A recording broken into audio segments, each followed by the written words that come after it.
So now we're going to talk about our 5 house beers. These are 5 different categories to create a spectrum of beers for covering most of the beer guests that walk in our door. The rest of the folks who don't want our house beers, we've got a lot of good specialty beers for them as well.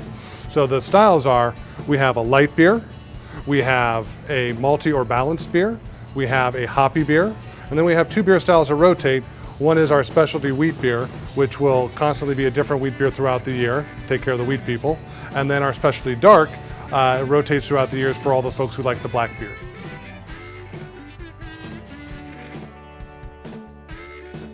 The first beer we're going to talk about is our lightest beer. Now, these beers are going to be very light in color, very light in flavor, intensity, right? And one of the great things about these beers is how easy drinking they can be. So picture yourself out on the patio, having some nachos and a beer. As we can see, very bright color on it, very crisp and clean. Get some nice floral notes off the head.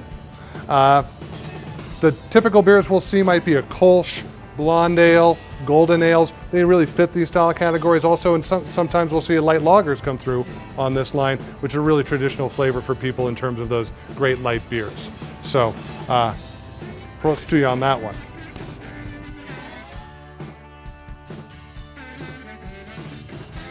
Our next category is the malty / balanced beer category, right?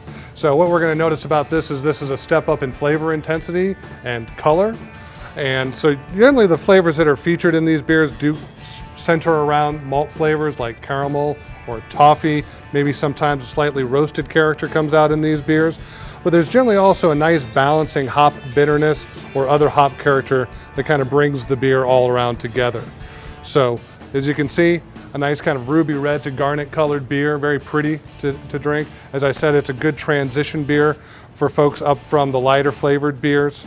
The hops that we'll see will often get slight citrus tones, some floral tones in the background that offset the malt and balance it out really well. And some of the styles more specifically would be amber or red beers, brown ales, Scottish ales, things like that.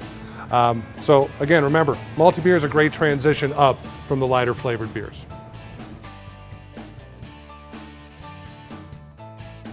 Alrighty, our third category that we're going to talk about now of our house beers is the hoppy category. Hoppy beers are IPAs and pale ales primarily. Hops are very popular. Right now, the things that we can say about IPA in the marketplace is that it's going crazy.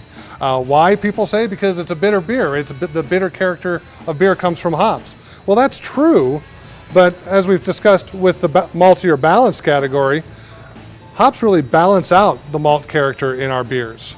And so hops are very important. And so in an IPA, a beer like this, we're going to have a lot of great caramely malt character that backs up a lot of citrusy or tropical fruit flavors that come from the hops in this beer.